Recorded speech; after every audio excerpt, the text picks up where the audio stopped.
Help support the show by joining the Patreon or becoming a YouTube member. Also, hit that like button and subscribe if you want more Browns-focused content. Okay, all right. Over the weekend, there was some news that broke. There was a little bit of news that even broke today, and that's what we're going to start the video off with. This will mean a lot to diehard Browns fans because there's never been a position coach in my covering of the Cleveland Browns since 2018 that I have seen a fan base kind of circle around and point at as one of the biggest problems on offense for the Cleveland Browns, and that is Chad O'Shea. Not popular in Cleveland by any metric that you look at it, right? Like, people have had their issues with Chad O'Shea. There have been some isolated successes, right? When it comes to veteran players, Amari Cooper, 2 of his best years did come under Chad O'Shea. The same thing with Jerry Jeudy. Now, it is worth noting that I do believe Jerry Jeudy's season this year was a career low for him. Also happened under Chad O'Shea. Worth mentioning that Amari Cooper's last season in Cleveland was also a career low for him. Also under Chad O'Shea. But a lot of Browns fans, it's not really about the work with the veteran wide receivers that's been the problem. It's been the work with developing wide receivers. There's a long list of wide receiver prospects that the Browns coveted that really didn't work out. We know how the Browns operate, especially when we talk about day 2 draft picks, day 3 draft picks. Position coaches are pretty heavily involved in the decision-making process for those groups, right? Andrew largely decides what the direction of the team's going to be, right? If the Browns are going to use a pick on certain players, what do they feel like is in play at that round? What's not? Will they make a trade? Will they want not? But, they've talked about in the past where the Browns front office, especially Andrew Berry, they don't believe in the King Scout philosophy. And the King Scout philosophy is a GM who is the head scout who's saying, I want these players, and then just throws them to the coaching staff and tells them to deal with it. The Browns' way of doing things is well documented as very collaborative, right? Like, you get a say if you're a position coach in what the Browns do. If you notice when they drafted Mason Graham, who's front and center? It's Jock, right? It's the defensive line coach that's front and center. When they draft Mason Graham, when they draft Carson Schlesinger, who's doing the cartwheels and jumping for joy? It's Tarver, right? The linebackers coach. You look at any draft pick that the Browns make, there's usually a coach associated with that selection that was heavily involved in making that selection. So when you look at the lack of development of so many draft picks at wide receiver over the years, you got to look at Chad O'Shea a little sideways, because you have to assume he wanted David Bell, couldn't do anything with him. Anthony Schwartz, he wanted Anthony Schwartz, couldn't do nothing with him, right? So a lot of, I think, justified scrutiny goes to Chad O'Shea, even going back to his time as a New England Patriots wide receiver coach. Like, it's not like New England was known for great development at the wide receiver position outside of getting lucky on like a few gems here and there at the slot position, but that's more of a Bill Belichick thing than a Chad O'Shea thing. But Chad is gone. He has taken the job as the wide receiver coach for the Kansas City Chiefs. It's not surprising that even though he didn't have the greatest reputation amongst Browns fans, that he was able to get a lateral move to Kansas City, because he ultimately has a ton of NFL experience, a ton of NFL connections. And, these guys just kind of bounce around. Like, it makes me think about whenever you hear somebody say, oh, if that guy got fired, he'd get a job in a second. It's not always the ringing endorsement it sounds like. Like, a lot of guys will get a job if they get fired. It's not because they're good at their job. It's just because they're well connected enough to get another job. I think Chad O'Shea is the latter. I think he's just well connected. And that's why he will continue to get a job, right? It's the same connections that got people talking about Tommy Rees getting a head coaching job when he hasn't really even done anything positive as a coordinator in his coaching career. And that's no disrespect to Tommy Rees, just pointing out a fact there, right? He's very well connected. He's connected to the Saban tree, the Belichick tree. they think highly of him, that means that he's going to have no problem getting a job because those are who ownership calls for recommendations whenever they're looking for people to consider for these jobs. So Chad O'Shea got another job here. I do have longer questions about the Kansas City Chiefs. Like, they're doing a lot of the same stuff that we saw at the end of the Tomlin era and at the end of the Belichick era. They're doubling down and trying to go back to that old thing. And I think one thing I've realized this past year is quite, nothing quite screams that we're at the end of a run with a head coach than when that head coach tries to go back to the glory days, right? Like, we saw this, obviously it's not the same thing as Andy Reid, but we saw this with Kevin Stefanski, where Kevin Stefanski, right, the last mandate from Kevin Stefanski before he got fired was this whole, we're going to go back to the old days. We're going to go back to the glory days of the Kevin Stefanski offense. We're going to turn the clock back to 2020. Blew up in his face. It was worse than it was the year prior. Bill Belichick did a similar thing. If we're looking at, he brought back Matt Patricia to run the offense, like, as a coach. It was crazy. Like, he just went back to the old guard. And what we're seeing right now in Kansas City, it's the same thing. Mike Tomlin, right, going back to the old guard. It feels like that's what Kansas City's doing. And if I covered the Kansas City Chiefs, I'll talk more about it. But I think that is interesting that, we're seeing that with a guy who a year ago felt untouchable in Andy Reid. It might be close to the end for Andy Reid. There's more to talk about. The Browns have finalized their list of candidates. Real quick before we even get into that, I do want to talk about some of the jobs that were taken. Kevin Stefanski took a job out in Atlanta. He's the new head coach for the Atlanta Falcons. This is not a surprise. I think he's been heavily rumored to be in that Atlanta job or Tennessee job. I do think if you're a Tennessee fan, you have to start asking questions about why teams do not see Cam Ward as a draw to that job at all, right? Or why a lot of candidates do not look at Cam Ward as a draw to that job. I think there's an argument for him being a draw to that job. I think there's an argument for him not.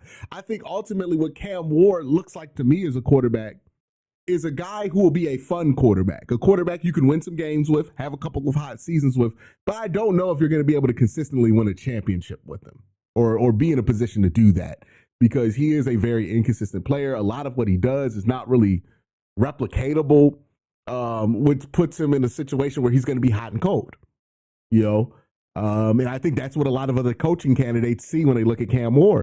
But yeah, it looks like Tennessee, they just had another of their finalists get taken away. Jeff Hafley, who was the defense coordinator for the Green Bay Packers, he took the job out there in Miami. So, like, Tennessee, I think they're finding themselves with less options than they thought they would have here. We'll talk about the Browns' options in just a minute, but let me talk about Kevin for just a second here. Kevin Stefanski getting that job in Atlanta. Now, there's two reactions to this. Well, there's three reactions to this, right? The first reaction is from Browns fans who hate the fact that we fired Kevin, and they're thinking Kevin's going to be amazing out there in Atlanta. I think the other people who share that opinion are also national people who like to go LOL Browns, right? Like the LOL Browns crowd, the national LOL Browns crowd, that they're going to be high on Kevin Stefanski. There are people who cover the Falcons who are a bit skeptical of it. And then there are Falcon fans who hate this hire. And I was surprised at the level in which Falcon fans hate this hire. But you got to remember, Kevin Stefanski, for whether it's true or not, which I don't think this is as true as a lot of people in the media tried to make it seem, but whether it's true or not, Kevin Stefanski was made the main villain of the Shedeur Sanders story. Like, they made that man the villain of the Shedeur Sanders story. It just so happens that Atlanta is going to be one of the places where the Sanders family is just going to be extremely popular, right? There's a lot of folks who are just Deion Sanders fans because of what he did in Atlanta, both for the Braves and for the Falcons. There are a lot of folks in Atlanta who like Deion because they think he represents something culturally to them differently, right?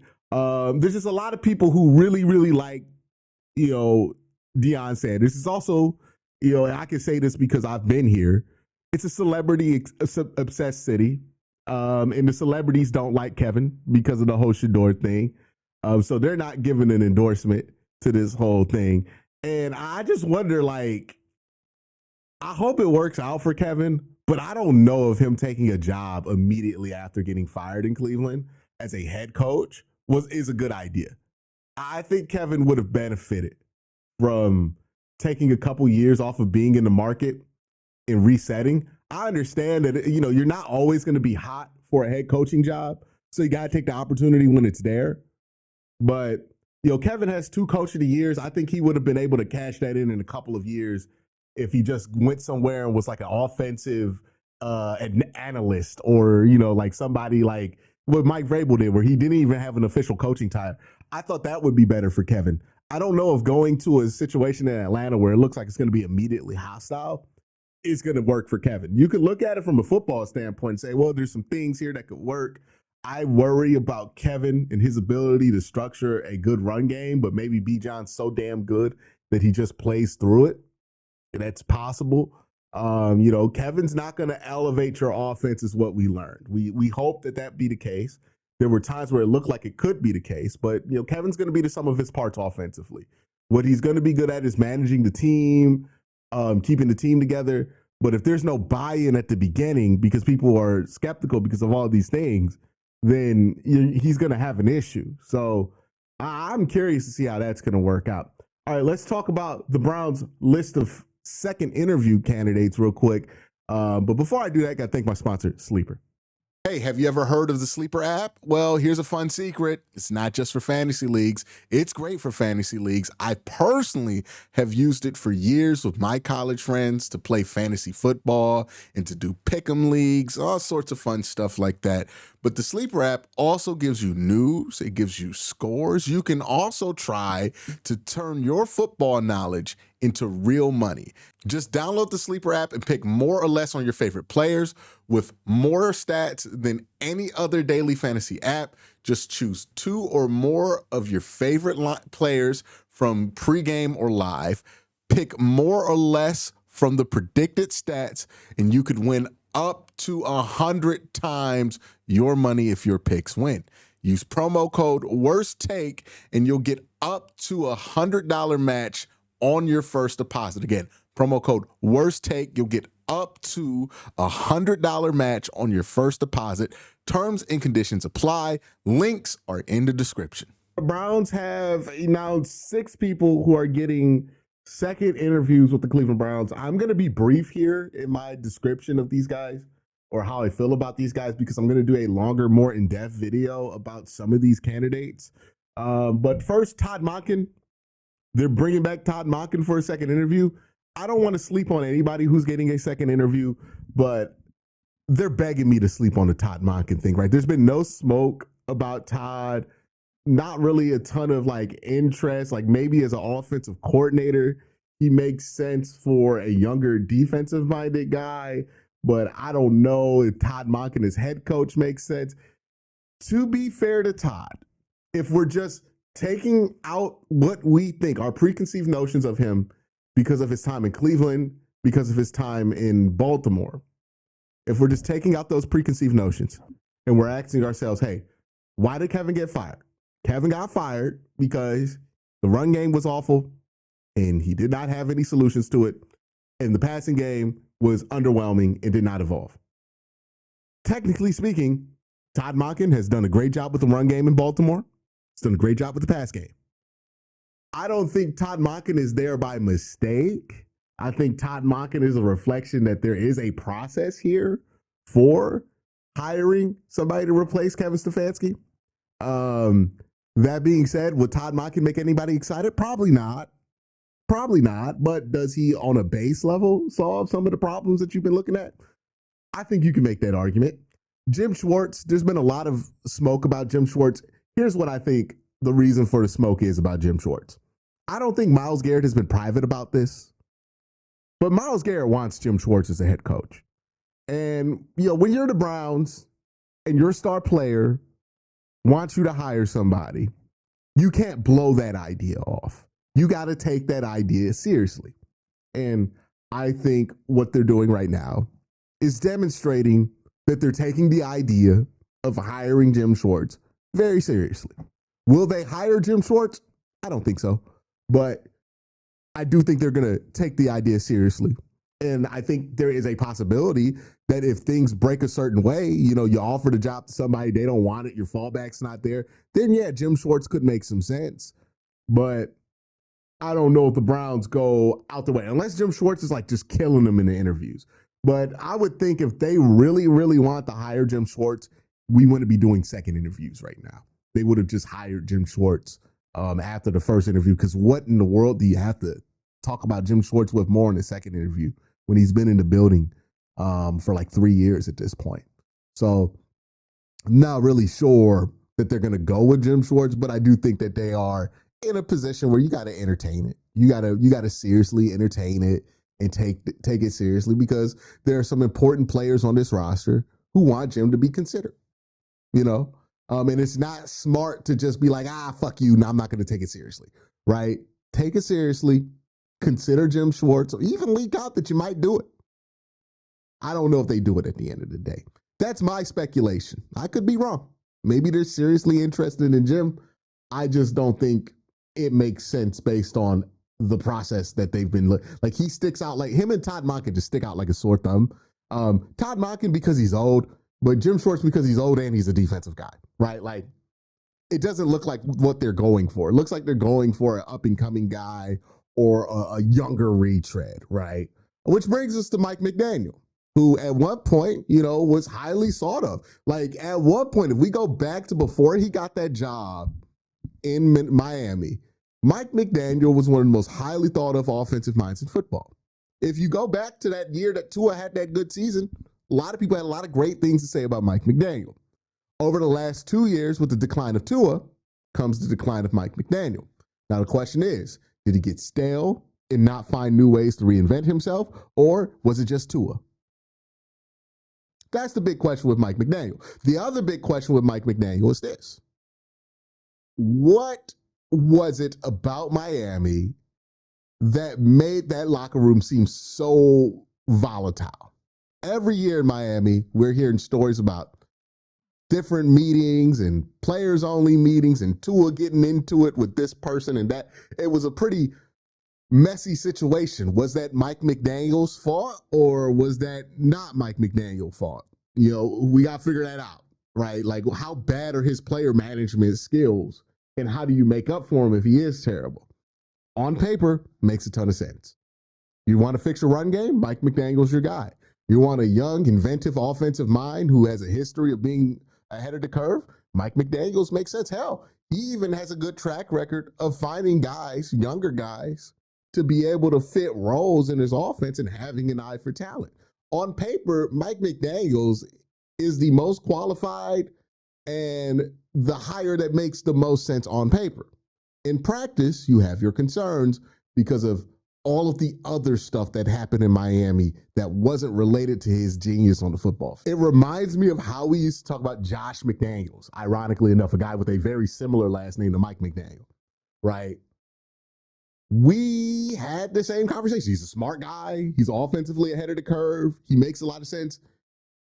For whatever reason, people hated working for him as a head coach. Players, coaches, everybody. I don't know if that's the case with Mike McDaniel, but it feels similar. And that's the question you got to ask yourself.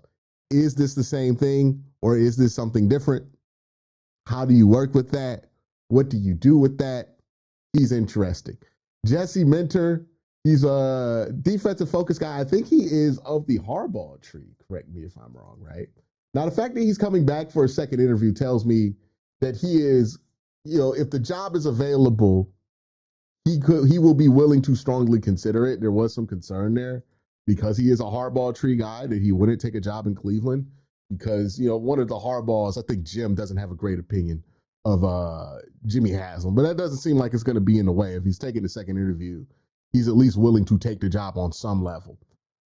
Defensive coordinator, both college and NFL. He was the defensive coordinator at one point for the University of Michigan. I do believe the year they won the national championship. So, if you want somebody to make sure Mason Graham develops, he might be the guy that you go for. Defensive coordinator for the Los Angeles Chargers, really highly sought after. Young guy at 42 for a coach. The big question is who can he bring with him to run the offense, because that's a problem that the Browns need to solve. There's Nate Shieldhouse from the Rams, who does not look like he's going to be a serious candidate just because the Rams are still in the playoffs, which means the Browns can't interview him until the 26th. And I don't know if the Browns want this search going that long. But another guy who doesn't have a ton of NFL experience. I mean, he has, 3 years of NFL experience only. Big questions on can he fill out a tree or not. And then there's Grant Udesky, which I will be very brief on because I'm going to have to do a video on this guy, like a full-blown dedicated video on him. But he is a 30-year-old kind of wonderkin candidate for the Cleveland Browns, somebody who is, again, highly thought of amongst coaching circles. It reminds you of the hype that Mike McDaniel, for example, used to get before he took the job out there, or even a Sean McVay used to get. The big difference between him and a Sean McVay, though, Sean McVay, 3 years of offensive coordinator experience, being in charge of something. Grant, 1 year of offensive coordinator experience, and he wasn't calling the plays with that. So 30 years old, like Sean McVay, but a very, very different resume than Sean McVay. He would be a risky hire. Maybe he's the guy who could figure it out. I think there are benefits to him being 30 as well as negatives to him being 30, right? The negatives to him being 30 is that you're going to ask him to sit down and hire a bunch of coaches who have more experience than him, who are older than him, to work under him, which is very difficult, right? It's not real easy to hire a bunch of people more experienced and older than you to work with you when you aren't that proven, and you don't have that much of a connection to them. You can end up in a situation where people are kind of just doing shit for themselves, right? Trying to just put themselves over. And that can be very harmful. But on the other end, him being 30, I do think as much as it's going to be something that hurts him as far as like his ability to build out a staff, maybe this allows him to be much better at identifying and developing young talent, because he is 30. He's young. He's young enough to relate to these players. He's not going to feel out of touch or out of date. He's not going to be somebody that you just immediately dismiss because he just sounds like an old dud, right? Like maybe that's something that can help him. He did help a lot with Sam Darnold when he was in Minnesota. So he's interesting as well. Ultimately, don't know who the Browns go with at this point. We got a lot more to discuss, but that's where we are. That's the update for the news today. Y'all have a great day. Have an even better night. Peace.